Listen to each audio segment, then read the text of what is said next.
এই রমাদানে আমাদের কি করণীয়, কি বর্জনীয়, সংক্ষেপে 7টা করণীয় 7 মিনিটে, 7টা বর্জনীয় 7 মিনিটে বলে আমরা বিদায় নিব ইনশাআল্লাহ। বলেন, আসন্ন রমাদানে আমাদের 7টি করণীয়। 1 নাম্বার করণীয়, এই রমাদানকে আপনি কোরআনময় করে তুলুন। কোরআনময় করে তুলুন 2025-এর রমাদান। এই হচ্ছে আজকের প্রোগ্রামের স্লোগান। কোরআনময় করতে রাজি আছেন? কোরআন তেলাওয়াত করতে রাজি আছেন? আমার প্রিয় ভাইরা, ধীরস্থির ভাবে কোরআন তেলাওয়াত করুন, তাড়াহুড়ো করে নয়। আনাস রাদিয়াল্লাহু তাআলা আনহু বলতেন, রুব্বা কারিলিল কোরআন ওয়াল কোরআনু ইয়ালআনহু। কোরআনের অনেক কারি আছে যারা কোরআন পড়ে কিন্তু সওয়াব পায় না, বরং আল্লাহর কোরআন তার বিরুদ্ধে আল্লাহর দরবারে নালিশ করে আর লানত করতে থাকে। আমরা কি ওই রকম কোরআনের তেলাওয়াতকারী হতে চাই? না। ধীরস্থির ভাবে ওয়ারাত্তিলিল কোরআনা তারতিলা, তারতিলের সাথে পড়বেন। বিষ্ণু ঈসা ইসলাম কানা ইয়ামুদ্দু সাওতাহু মাদ্দান, টেনে টেনে পড়তেন। আলহামদুলিল্লাহি রাব্বিল আলামিন আর রহমানির রহিম মালিকি ইয়াউমিদ্দিন ইয়্যাকা না'বুদু ওয়া ইয়্যাকা নাস্তাঈন ইহদিনাস সিরাতাল মুস্তাকিম সিরাতাল লাযীনা আন'আমতা আলাইহিম গায়রিল মাগদুবি আলাইহিম ওয়ালাদ-দাল্লিন।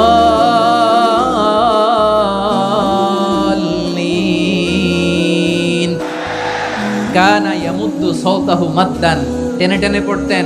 ওয়া কানা ইউকাত্তিউ আয়াতান আয়াতান, প্রত্যেক আয়াত পড়ে পড়ে তিনি থামতেন। এভাবে কোরআন পড়তে হবে। আমাদের অনেক মা বোনেরা আজকের এই চাঁপাইনবাবগঞ্জের প্রোগ্রামের অনেকগুলো মহিলা প্যান্ডেল আমি ল্যান্ডিং করার সময় দেখেছি। আমার অনেক বোনেরা, ওনারা কোরআন খতম করতে যে এমন ভাবে তেলাওয়াত করেন, কোরআন তেলাওয়াতের আদব আর অবশিষ্ট থাকে না। আমরা তারতিলের সাথে তেলাওয়াত করব, যেমনটি আমি পড়ে শোনালাম। বিষ্ণু ঈসা ইসলাম প্রতি আয়াত শেষে থামতেন, টেনে টেনে পড়তেন, তারতিলের সাথে পড়তেন, সুর করে পড়তেন। মান লাম ইয়াতাগান্না বিল কোরআন ফালাইসা মিন্না, যে সুর করে কোরআন পড়ে না সে আমার উম্মত হতে পারে। যায়িনুল কোরআন বিআসওয়াতিকুম, বিষ্ণু বলেন সুর করে কোরআন পড়বা। অনেকে কোরআনের খতম তুলবার জন্য কোরআনরে একেবারে খতম করে দেয় না। আপনি ধীরস্থির ভাবে পড়ে যদি খতম দিতে পারেন মাশাআল্লাহ, না পারলে যতটুকু পারেন পড়বেন। এরপর অনুবাদ পড়ার চেষ্টা করবেন, তাফসীর পড়ার চেষ্টা করবেন। আপনাদের জন্য এক অনন্য উপহার রয়েছে আমার পক্ষ থেকে, এক নজরে কোরআন। 114 সূরার সারমর্ম, সার নির্যাস আমরা নিয়ে এসেছি এখানে বাংলা ভাষায়। আমার জানা মতে খুব সম্ভবত এই প্রথম কাজ কেউ করে নাই। আরবিতে পাবেন এরকম অনেক বই, ইংরেজিতে কিছু কাজ আমরা দেখেছি, কিন্তু বাংলায় পাবেন না। এত চমৎকার ভাবে আমরা সূরাগুলোর সারমর্ম, সার নির্যাস তুলে ধরার চেষ্টা করেছি। 5 পৃষ্ঠায় আপনি জেনে যাবেন এই সূরার সেন্ট্রাল থিম কি, এই সূরায় কি কি নিয়ে আলোচনা করা হয়েছে, এই সূরা থেকে মূল লেসন কি, মূল শিক্ষা কি, সহজে আপনারা বুঝে যাবেন। সুযোগ হলে এটা সংগ্রহ করবেন আপনারা। যে কোনো ধরনের ভালো অনুবাদ আপনারা পড়বেন, তাফসীর পড়বেন। আমরা কোরআনময় করতে চাই। খতম কোরআনে রমাদানের 1 খতম দেওয়ার একটা সহজ পদ্ধতি হচ্ছে রমাদানের প্রতি নামাজের পরে 4 পৃষ্ঠা। প্রতি নামাজের পরে কয় পৃষ্ঠা? 4 পৃষ্ঠা। তাহলে 5 ওয়াক্তে 4 পাঁচা 20 পৃষ্ঠা। হেফজে কোরআনগুলো 20 পৃষ্ঠা 1 পারা। এভাবে 30 দিনে আপনার 1 খতম হয়ে যাবে। আমরা যেন তারতিলের সাথে বিশুদ্ধভাবে কোরআন তেলাওয়াত করতে পারি, আল্লাহ তৌফিক দান করুক। পড়ে না আমিন। 2 নাম্বার করণীয়, ধীরস্থির ভাবে তারাবির সালাতগুলো যেন আমরা আদায় করি। তাড়াহুড়ো করবেন না আল্লাহর ওয়াস্তে, তাড়াহুড়ো করবেন না, তাহলে কোরআন আমাদের জন্য বদদোয়া করবে। তাড়াহুড়ো করবেন তারাবির নামাজে। তারাবির নামাজ সালাতুত তারাবিহ মানে বিশ্রামের নামাজ। আর আমরা পড়ি সালাতুল কিতার, রেলগাড়ির মতো নামাজ। না, এরকম করবেন না। ইমাম সাহেবদেরকে আশ্বস্ত করুন যে ইমাম সাহেবরা আমরা পিছনে আসি আপনাদের সাথে, আপনি আস্তে আস্তে পড়েন, তারতিলের সাথে পড়েন, ধীরস্থির ভাবে তারাবির সালাত পড়বেন। সারা বছর এই সুযোগ হয় না দাঁড়িয়ে কোরআন শোনার, এরকম আয়োজন ব্যবস্থাপনা সারা বছর আর আমরা পাই বলেন তো না। তারাবির সালাতের রাকাত বিতর্ক এড়িয়ে চলুন। রাকাত নিয়ে বিতর্ক করবেন না। 8 রাকাত 20 রাকাত নিয়ে যে মারামারি এই দেশে, এটা শয়তানের ফন্দি। চিল্লায় বলেন এটা কার ফন্দি? আমরা 20 রাকাত পড়ি, আপনারা হয়তো 8 রাকাত পড়েন, কোনো অসুবিধা নাই। আমরা যারা 20 রাকাত আমরা পড়তেছি, আমরা 20 রাকাতের কথাই বলি। 20 রাকাত আমরা পড়বো আজীবন। সৌদি আরবে মক্কা মদিনায় 20 রাকাত পড়ে, কোনো অসুবিধা নাই। অন্যান্য মসজিদগুলোয় 8 রাকাত পড়ে। এই নিয়ে এদের মধ্যে মারামারি আছে? হ্যাঁ। আর এই জন্য রাকাত বিতর্ক এড়িয়ে চলবেন। প্রিয় ভাইয়েরা, আপনার আমল আল্লাহর কাছে কবুল হবে সংখ্যার বিচারে না উত্তমতার বিচারে? বলেন তো। উত্তমতার বিচারে। কত চমৎকার ভাবে আপনি আল্লাহর সামনে দাঁড়াতে পারছেন এটা বিবেচ্য। রুকু সেজদাগুলো সুন্দরভাবে করবেন। রুকু থেকে সোজা হয়ে দাঁড়ানো ওয়াজিব। দুই সেজদার মাঝখানে সোজা হয়ে বসা ওয়াজিব। এই তা'দিলুল আরকান বাদ দিলে হানাফি মাযহাব মতে সৌ সেজদা দিতে হবে, অন্য মাযহাব মতে নামাজই হবে না। এই জন্য ধীরস্থির ভাবে তারাবির সালাত যেন আমরা আদায় করি। পারা যাবে তো ইনশাআল্লাহ। 3 নাম্বার, তাহাজ্জুদের সালাত আদায় করুন। বছরের অন্য সময় উঠতে পারি না, অনেকে বলে হুজুর উঠতে পারি না, কিন্তু রমাদানে সাহারি খাওয়ার জন্য তো ওঠাই লাগে। কি বলেন? আল্লাহর হাবিব বলেন তাসাহহারু ফা ইন্না ফিস সাহুরি বারাকা। তোমরা সাহারি খেও, কেননা সাহারির ভেতরে বরকত ঢুকায় দিয়েছে কে? একটা খেজুর, এক গ্লাস পানি খেলো সারা দিন আপনাকে তরতাজা রাখে কে? তো সাহারির জন্য যেহেতু উঠতেই হয়, সাহারি খাওয়ার আগে বা পরে 2 রাকাত 4 রাকাত তাহাজ্জুদ পড়া যাবে না? রব্বুল আলামিন বলেন ওয়ামিনাল লাইলি ফাতাহাজ্জাদ বিহি নাফিলাতান লাকা আসা আইয়াবআসাকা রাব্বুকা মাকামান মাহমুদা। ও নবী, রাতের কিছু অংশ সময় তাহাজ্জুদের সালাত আপনি আদায় করবেন, কারণ এই তাহাজ্জুদ হলো আপনার জন্য নাফিলাতাল লাক, অতিরিক্ত ফরজ। আপনাকে মাকামে মাহমুদে অধিষ্ঠিত করবে কে? এজন্য যারা সম্মানিত হতে চান, সম্মানের আসনে যেতে চান, তাদের জন্য তাহাজ্জুদ অবধারিত। আমরা রমজানে সাহারির আগে তাহাজ্জুদ পড়তে চাই কি চাই না? এই নামাজটারে আল্লাহ বড্ড ভালোবাসেন। কেন জানেন? কারণ গভীর ঘুমকে স্যাক্রিফাইস করে আমরা এই নামাজ পড়ি। ঘুমের আরবি জানা আছে কারো? ঘুমরে আরবিতে কি বলে? অনেকগুলো আরবি আছে। একটা আরবি হচ্ছে নুআস, তন্দ্রা, তন্দ্রা, আমানাতান নুআসা কোরআনে এসেছে। আরেকটা আছে ঝিমুনি, ঝিমুনি, এইভাবে ঝিমুনি আসে ঘুমের আগে, এটারে বলে সিনা। এটারে কি বলে? সিনা। স্বাভাবিক ঘুমকে আরবিতে বলে নাউম। স্বাভাবিক ঘুমকে কি বলে? এই সিনা আর নাউমকে আল্লাহ এক আয়াতে এনেছেন, লা তাখুযুহু সিনাতু ওয়ালা নাউম। আল্লাহর তন্দ্রা নাই, ঘুম নাই। ঘুমের আগে যে তন্দ্রা আছে ওইটাও নাই। তাহলে নুআস, সিনা, নাউম পেলাম। আরেকটা ঘুমের আরবি হচ্ছে হুজুদ। এটা মাঝরাতের ঘুম, শেষ রাতের ঘুম, যেই ঘুমটা বড্ড মজা লাগে। কাঁথা টেনে টেনে, ব্ল্যাঙ্কেট টেনে টেনে আরেকটু ঘুমাইতে মন চায়, আরেকটু, আর 1 মিনিট, আর 2 মিনিট, এরকম একটা মজার ঘুম শেষ রাতে আছে না নাই? এই শেষ রাতের ঘুম, এই হুজুদের ঘুমকে স্যাক্রিফাইস করে যেই সালাত পড়া হয়, ওই সালাতের আরবি নাম হচ্ছে সলাতুল হুজুদ বা সলাতুত তাহাজ্জুদ। চিল্লায় বলেন আল্লাহু আকবার। এজন্য আল্লাহ তাআলা এই তাহাজ্জুদের সালাতকে এত পছন্দ করেন। পড়বেন তো রমাদানে। 4 নম্বরে মুক্ত হস্তে দান করুন। মুক্ত হস্তে দান করুন। ওয়ামা আতাইতুম মিন যাকাতিন তুরিদুনা ওয়াজহাল্লাহি ফাউলাইকা হুমুল মুদঈফুন। তোমরা মনে করো না যাকাত দিলে তোমাদের সম্পদ কমে যায়, এটা ভেবো না। বরং তোমরা আল্লাহর খুশির জন্য যে যাকাত দাও, তারপরে তোমার যে সম্পদ থাকে ওই সম্পদের মধ্যে প্রবৃদ্ধি দান করে কে? আপনি মনে করছেন দিলে কমে নাকি বাড়ে? বাড়ে। যেটা দান করেন, কামাসালি হাব্বা আম্বাতাত সাবআ সানাবিলা ফি কুল্লি সুম্বুলাতিন মিয়াতি হাব্বা। 1 টাকা দান করলে এটা চারা বীজের মতো, রূপে দিলে 7টা শীষ, প্রতি শীষে হয় 100 শস্য দানা। আল্লাহ যারে চায় এরকম বাড়ায় দেয়, প্রবৃদ্ধি দেয়। সুবহানাল্লাহ। এজন্য মুক্ত হস্তে দান করতে রাজি আছেন? আগে আগে যাকাত ক্যালকুলেট করে রাখেন। আপনার যাকাত বর্ষ যদি পরেও হয়, দেরি করেও হয়, ধরেন যে প্রতি বছর মুহররমে দেন, আপনি আগে দিতে পারবেন। যাকাত অগ্রিম আদায় করা যায়। সুবহানাল্লাহ বলেন। বিষ্ণু ইসা ইসলাম রমাদানে এত দান করতেন, কানা আজওয়াদান নাস। কিন্তু রমাদানে আজওয়াদুন নাস আজওয়াদু বিল খাইরি মিনার রিহিল মুরসালা। প্রবাহিত বাতাসের চেয়ে বিশ্বনবী আরো বদান্যতা বেড়ে যেত। প্রবাহিত বাতাস যেমনি সবাইরে বাতাস দেয়, আস্তিক নাস্তিক মুমিন কাফির সবাইকে শীতল করে দেয়, তেমনি নবীজির রমাদানের দান ছিল এমন, কেউ নবীর কাছে চেয়ে ফিরে গিয়েছে এর নজির নাই। জোরে বলেন সুবহানাল্লাহ।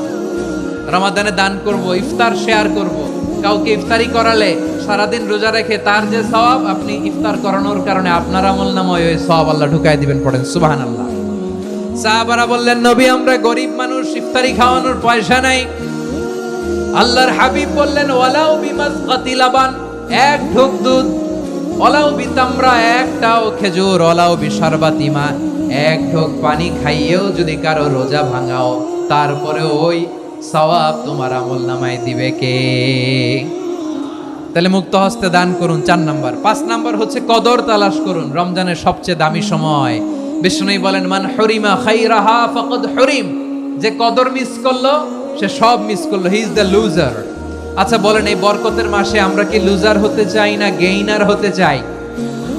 ইন্না আনজালনাহু ফি লাইলাতিল কদরি ওয়া মা আদরাকা মা লাইলাতুল কদর, লাইলাতুল কদরি খায়রুম মিন আলফি শাহর। পড়েন আল্লাহু আকবার।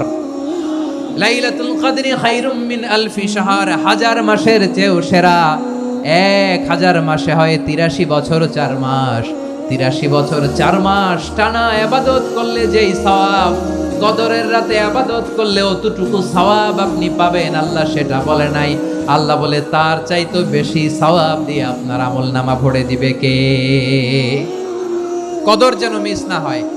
21, 23, 25, 27, 29 নাকি খালি 27? না, ফালতামিসু ফিল আশরিল আওয়াখিরি ফিল মিনাল ভিতরি, রমজানের শেষ দশকের বেজর রাতগুলোকে কদর হিসেবে তালাশ করো। আল্লাহর হাবিব সাল্লাল্লাহু আলাইহি ওয়াসাল্লাম শেষ 10 দিন টানা ইবাদত করতেন, টানা ইবাদত। ইদা জাআল আশরু আহিয়াল লাইলা আইকাদা আহলা ওয়া জাদ্দা ওয়া শাদ্দাল মিজার, সারা রাত জেগে ইবাদতের নজির নবীজির নাই, শুধু রমজানের শেষ দশক ছাড়া। সুবহানাল্লাহ বলেন। নিজেও ঘুমাতেন না, ফাতেমা রাদিয়াল্লাহু তাআলা আনহু, আলী রাদিয়াল্লাহু তাআলা আনহু কাউকে ঘুমাতে দিতেন না, সবাইকে জাগিয়ে তুলতেন। আমরা সারা রাত জেগে ইবাদত করব, রাজি আছেন তো? কদর যেন আমাদের মিস না হয়। আজকে থেকেই ক্যালেন্ডারে মার্ক করে রাখেন, সব কাজ পেছনে ফেলে, সব ব্যস্ততাকে পেছনে ফেলে ইবাদতের জন্য আমরা প্রস্তুত থাকবো কদরের রাতে। কোনোভাবে কদর যেন আমাদের মিস না হয়, ইনশাআল্লাহ। বলেন তো সবাই। 6 নম্বরে পারলে ইতিকাফ করবেন। আল্লাহর হাবিব সাল্লাল্লাহু আলাইহি ওয়াসাল্লাম প্রতি বছর 10 দিন ইতিকাফ করতেন। যে বছর ইন্তেকাল করবেন সে বছর 20 দিন ইতিকাফ করেছেন। আপনি বলবেন, হুজুর ইতিকাফ না করলে সমস্যা কি? আমার নবী একটা ইবাদত সারা জীবনেও ছাড়ে নাই, আর আপনি জীবনে একবারও করেন নাই। এবার হিসাব আপনার কাছে। না পারলে অন্তত রাত্রি বেলাগুলো মসজিদে কাটাবেন। পারবেন তো ইনশাআল্লাহ? সব শেষে শিশু এবং নারীদের ব্যাপারে বিশেষ খেয়াল রাখবেন। শিশুদের রমাদানের ব্যাপারে উৎসাহ দেন, তাদের প্রস্তুতি নেওয়ান, তাদেরকে রোজা রাখতে দিবেন। আমার ভাইয়েরা এবং বোনেরা, পর্দার আড়ালে মায়েদেরকে বলবো, চাপাই নবাবগঞ্জের মায়েরা, 1 দিন 2 দিন না খেয়ে থাকলে আপনার ছেলে মেয়ে মারা যাবে না। ওদেরকে উৎসাহিত করেন, ওদের ছোট্ট যারা রাখতে দেন, বলেন যে বাবা সকাল থেকে দুপুর পর্যন্ত না খেয়ে থাকলে তোমার অর্ধেক রোজা, এরকম 2 দিন অর্ধেক মিলে তোমার 1 রোজা। এরকম আমি কত রোজা রাখছি ছোটবেলায়, কোনো হিসাবই নাই। আমার দাদি বলতো সকাল থেকে না খেয়ে দুপুর 12টা পর্যন্ত রাখলে নাকি অর্ধেক হয়, এরপরের দিন অর্ধেক, 2 অর্ধেক মিলে 1 রোজা। এটা তো আসলে রোজা হয় না, কিন্তু তাকে উৎসাহ দেয়া। ইফতার প্রোগ্রামগুলোতে নিবেন আমাদের বাচ্চাদেরকে, দেখবেন যে ওর ক্ষুধা লাগতেছে, খায় না, কারণ কেউ খায় না। একজন আজান দিচ্ছে, সবাই খেজুর নিয়ে ইফতার করতেছে। এই দৃশ্য, এই ট্রেডিশন, এই ইবাদত, এই তারবিয়া ওর আগামীর জীবনটাকে সুন্দর করবে। চিল্লায়া বলেন ঠিক কিনা? এভাবে আগামীর প্রজন্মকে আমাদের গড়তে হবে। শিশুদের রোজার ব্যাপারে প্রস্তুতি নিন, উৎসাহ দিন। আর নারীদেরকে কষ্ট দিবেন না। সারা দিন পেঁয়াজু, আলুর চপ, বেগুনি, পাকোড়া, ছোলা, মুড়ি, শরবত, রুয়াবজা আছে না নাই? বানাতে বানাতে আমাদের বোনেরা কাহিল হয়ে যায়, আর তারাবি পড়তে পারে না, ইবাদত করতে পারে না। আমরা যেন আমাদের বোনদের প্রতি ইহসান করি। পারবেন তো সবাই? এই 7টি করণীয়, 7টি বর্জনীয়র 1 নাম্বার, বিলম্বে ইফতার করবেন না কখনো। 1 নাম্বার, দেরি করে ইফতার করা নিষিদ্ধ। ইহুদিরা দেরি করে ইফতার করে। লা ইয়াজালুন নাসু আলা খাইরিন মা আজ্জালুল ফিতরা। বিশ্বনবী বলেছেন, এই উম্মত যতদিন আগে আগে ইফতার করবে, এই উম্মতের কপাল থেকে কল্যাণ কেউ ছিনিয়ে নিতে পারবে না। চিল্লায় বলেন ঠিক কি না? আজানের জন্য বসে থাকবেন না, সময় দেখবেন। স্থানীয় সময় যখন সূর্যাস্ত হওয়া মাত্রই বিসমিল্লাহ, খেজুর খেয়ে ফেলবো। পারবেন তো? 2 নাম্বার, রমাদানের পবিত্রতা বজায় রাখবো। কোনো তর্ক বিতর্ক অশ্লীলতায় আমরা জড়াবো না, ঝগড়া করবো না, সরাসরিও না, ফেসবুকেও না। করবেন? কেউ গালি দিলে বলবেন ইন্নী ইমরুউন সাইম, আমি রোজাদার। আল্লাহর হাবিব শিখিয়েছেন, কেউ যদি তোমার গালি দেয় কটু কথা বলে, অশ্লীল কথা বলে, রমজানে তুমিও বলতে পারবে না। তুমি বলতে পারবা ইন্নিমরুউন সাইন, আমি রোজাদার। আজকে থেকে নিয়ত করেন, রমজানে কেউ গালি দিলে আপনি একটা গালি দিবেন নাকি? কি বলবেন? রোজাদার, রমজানের পবিত্রতা আমি ভঙ্গ করতে পারবো না। অশ্লীল নাটক, সিনেমা আমরা দেখব না। ব্যাড হ্যাবিট থাকলে রমাদানে এটা ছাড়ার মহা সুযোগ। স্মোকিং এর অভ্যাস আছে অনেকের, ঠিক কি না? যদি কারো থাকে, কে করে হাত তোলালাম না আমি, এই রমাদানে এই স্মোকিং হ্যাবিট থেকে আমরা বেরিয়ে আসবো, ঠিক কিনা বলেন? 3 নাম্বার, আমরা মিথ্যা বলবো না। বিশ্বনবী বলেন, মানলাম ইয়াদা কাওলা যুরি ওয়াল আমালা বিহ ফালাইসা লিল্লাহি হাজাতুন ফি আইয়াদা তাআমাহু ওয়া শারাবা। যে রমজানে মিথ্যা কথা, মিথ্যা কাজ, মিথ্যা সাক্ষী ছাড়তে পারে নাই, তার না খেয়ে থাকা, উপবাস থাকা দিয়ে আল্লাহর কিছু যায় আসে না। এজন্য মিথ্যার সাথে আমাদের কোনো সম্পর্ক আছে? মিথ্যা বলবো না। 4 নাম্বার, অপচয় করব না। ইন্নাল মুবাযযিরিনা কানু ইখওয়ানাশ শায়াতিন ওয়া কানা শাইতানু লিরাব্বিহি কাফুরা। অপচয়কারী শয়তানের ভাই। আচ্ছা, যে শয়তানের ভাই ও নিজেও আর একটা কি? শয়তান। অপচয় করব না। ইফতারি করতে যে আমরা অনেকে অপচয় করি, এগুলো করবেন আপনারা না। অপচয় করব না। 5 নম্বরে রিয়া, লোক দেখানো ইবাদত আমরা করব না। লোক দেখানোর জন্য নামাজ, রোজা, জিকির, তেলাওয়াত, দান, সদকা এগুলো করলে আল্লাহর দরবারে এগুলো কবুল হবে। বিশ্বনবী বলেন, দাজ্জালের ফিতনার চেয়ে একটা বড় ফিতনার ভয় আমি করি, সেটা কি? আর রিয়া, শো অফ মেন্টালিটি, লোক দেখানো মানসিকতা, এটা থেকে আমরা বিরত থাকবো ইনশাআল্লাহ। 6 নাম্বার, অনেক গুরুত্বপূর্ণ, ব্যবসায়ী ভাইয়েরা, অনেক অসাধু ব্যবসায়ী আছে রমজান আসলে নিত্য প্রয়োজনীয় পণ্যের মূল্য বৃদ্ধি করে দেয়। এরকম আছে না নাই? এগুলো করবেন না। মজুদদারি করবেন না। পণ্যের কৃত্রিম সংকট বাজারে করবেন না। আপনি লাখ টাকা কামায়া ভাবছেন যে রোজাদারদের কষ্ট দিয়ে ধনী হবেন, এমন রোগ আল্লাহ আপনারে দিবে, কোটি টাকা দিয়েও আপনি হাসপাতালের বিল পরিশোধ করার ক্ষমতা আপনার হবে না। খবরদার। শেষ বয়সে দেখবেন কি কষ্ট আপনার হয়। আপনি রোজাদারদের কষ্ট দিয়েছেন, আল্লাহ আপনার সুখে রাখবে? আল্লাহর দোহাই লাগে, আমার ব্যবসায়ী ভাইয়েরা এটা করবেন না। আরব বিশ্বে আমরা দেখেছি, আরব বিশ্বের ব্যবসায়ীরা সারা বছরে ব্যবসা করে, রমজানে ভর্তুকি দেয়। আর আমার দেশের কিছু অসাধু ব্যবসায়ী রমজানে গলাকাটা ব্যবসা করে আর সারা বছর সইটার উপর দিয়ে চলে। চিল্লায় বলেন ঠিক কিনা? করবেন না, এটা করবেন না। নিত্য প্রয়োজনীয় পণ্যের মূল্য বৃদ্ধি করা হারাম, পণ্যের কৃত্রিম সংকট তৈরি করা হারাম, মজুদদারি করা হারাম, রোজাদারদেরকে কষ্ট দেয়া হারাম, এটা করবেন না। 7 নম্বরে সর্বশেষ কথা, অধীনস্থ যারা আছে তাদের কাজের চাপ আপনারা কমিয়ে দিবেন। কাজের লোক, ফ্যাক্টরির ওয়ার্কার, স্টাফ, তাদের প্রতি যদি রহম করেন, আপনার উপর রহম করবে কে? এই পবিত্র রমাদানের 7টা করণীয়, 7টা বর্জনীয় মনে রাখা যাবে তো ইনশাআল্লাহ?